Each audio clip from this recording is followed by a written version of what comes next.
नाही, विदर्भात एकूण काँग्रेसला प्रचंड अनुकूल परिस्थिती आहे आणि मी पूर्वी पण म्हणालो, पाचही ठिकाणी काँग्रेसच्या बाजूने जनता कौल देईल हा विश्वास वाटतोय। जनतेमध्ये विद्यमान सरकारच्या संदर्भात राग आहे, चीड आहे।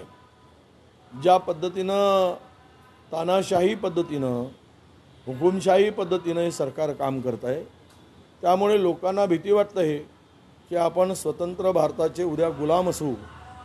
ही भीती लोकांच्या मनामध्ये फार मोठ्या प्रमाणामध्ये गेलेली आहे आणि त्यामुळेच जनता ठरवलेली आहे जनतेने की यावेळेस भारतीय जनता पक्षाला सत्तेबाहेर काढायचं आणि म्हणूनच पूर्ण विदर्भामध्ये गडचिरोली तर आम्ही जिंकूच, कारण गडचिरोलीचा उमेदवारांना निगेटिव्ह वातावरण होतं, त्यामुळे त्यांना दुसरा पर्याय शोधण्याचा प्रयत्न केला पण मिळाला नाही।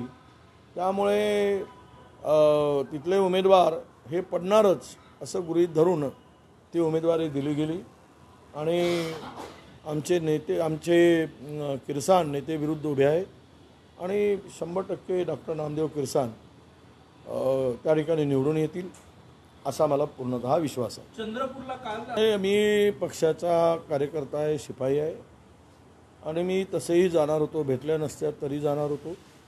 आज मी चंद्रपूरला चाललेलो आहे प्रचार सभेमध्ये आणि मी 10 तारीखसुद्धा 9 आणि 10 चंद्रपूरला प्रचारासाठी जाण्याचं मी ठरवलंच होतं।